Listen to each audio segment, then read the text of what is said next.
Hola y buenos dias. So you've been working on conjugating verbs using those GIM kits today, but I wanted to go ahead and talk a little bit about how you can prepare for your quiz on Friday over ER and IR verb conjugation. So I'm going to give you some examples of the types of questions you're going to encounter on your quiz and how you can go about answering those questions correctly on your quiz. And talk about some strategies with that. So let's go ahead and look at some examples of the types of questions you're going to see on your quiz. So starting with the very first type of question that you'll encounter, you're going to have to determine whether to use beber or comer in a sentence with a subject and then a picture of a food item that you've already learned. So, for example, in this particular question, we have Miguel y tú as the subject of our sentence, and we have a picture of lemonade. And so we need to determine first off, are we going to use the verb beber or comer? Well, we need to know what beber means, and we need to know what comer means. Beber meaning to drink, and comer to eat.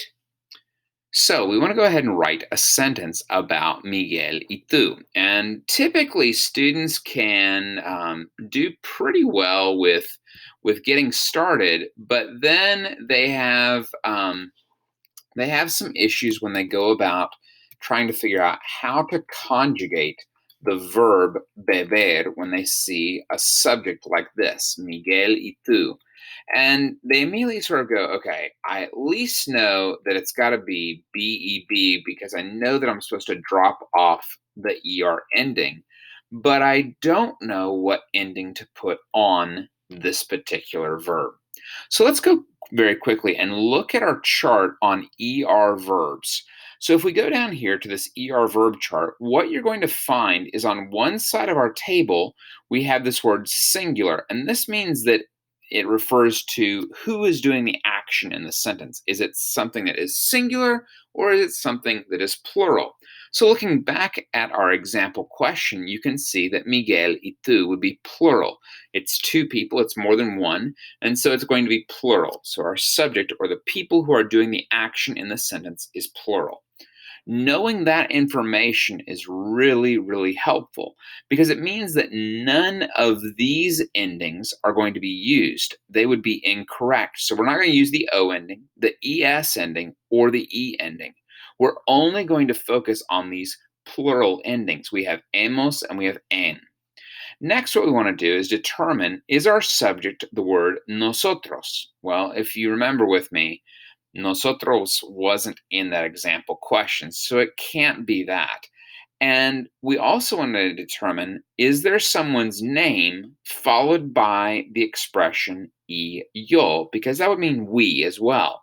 And if we look back at our example question, we see that that's not the case. Well, now that we've determined that, the only possible ending that we can use is this en ending.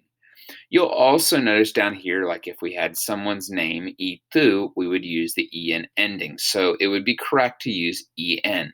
So in this sentence, what we're going to do is we'll write, let's see if I can get this cursor to work for us. We're going to go ahead and write, Miguel y tú beben. And you could put la limonada. Or if you don't like the word la, you can always take that out. So you could say, Miguel y tú beben limonada. Either one will be correct on your quiz. All right, let's look at another example here. On this one, we have Maria y yo, and we have to determine, are we going to use beber or comer? Well, we have this fruit, which is a pineapple. And so we're going to need to make sure that we know whether to use beber or comer. So do you remember which one meant to eat? Yes, that's correct. Comer is the one that means to eat. So again, we're going to focus on writing down our subject. So let's go ahead and do that very quickly. So we've got Maria y yo. Then we're going to go ahead and begin the conjugation process by dropping off the ER ending in our verb comer. Next, what we want to do is figure out, well, what is the ending that I'll put on this particular verb? So going back to our chart, If you think about this, first thing that you want to see is your subject or the person or people that are doing the action in your sentence, are they plural or singular? So going to our chart, you'll notice that this is plural. We have more than one person doing the action. Next, what we want to do is kind of go through and figure out, are we going to use the nosotros form? Well, I don't see the word nosotros in our example question.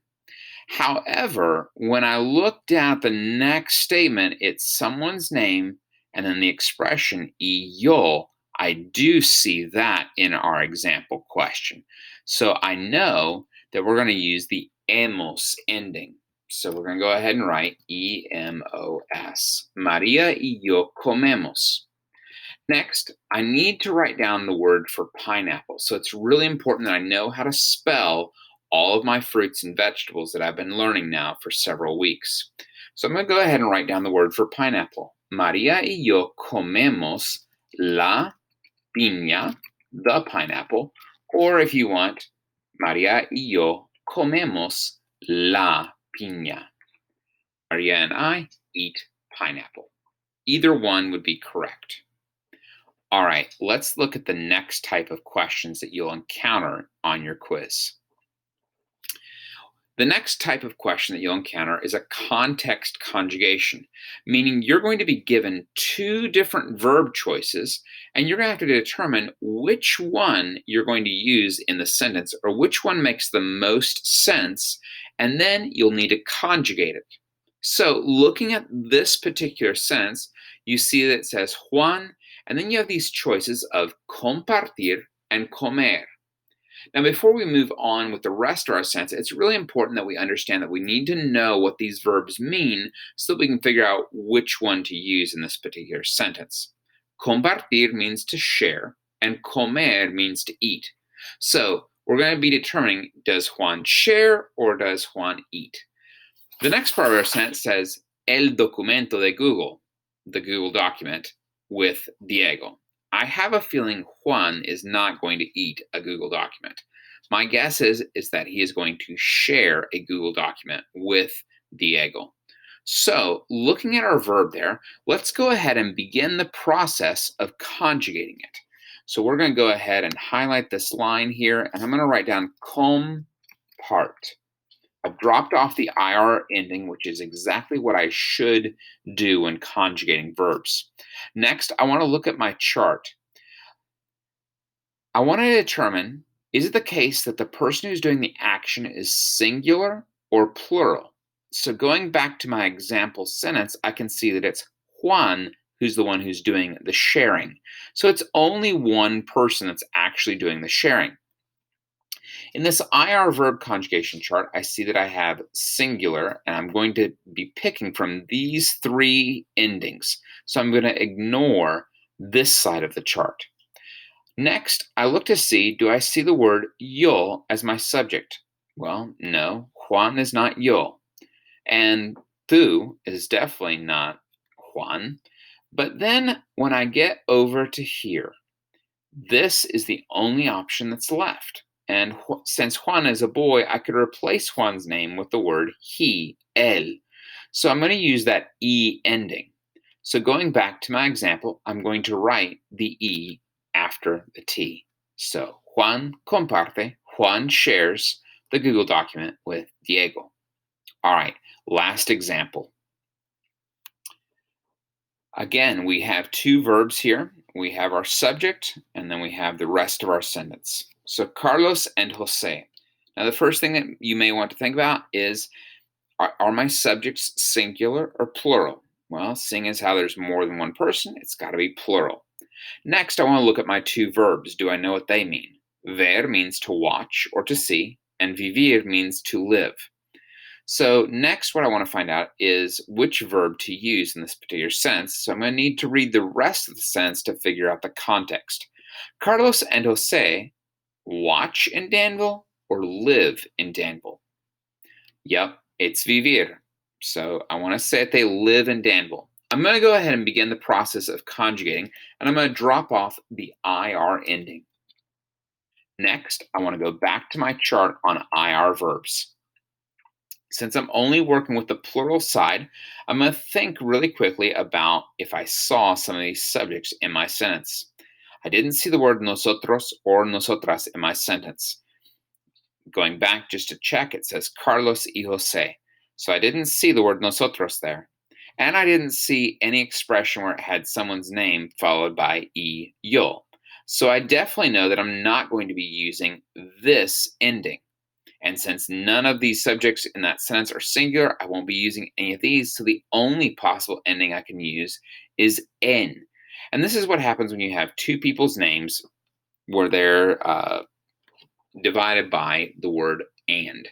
So I'm going to use an en ending in this particular example. And I'm going to go ahead and write en. Carlos y Jose viven in Danville. I hope this has helped, and I hope that you're able to study and practice. And some things that I'd recommend that you do is just simply go through the GIM kits that I've posted today. They'll help you prepare for your quiz on Friday. Buena suerte y nos vemos.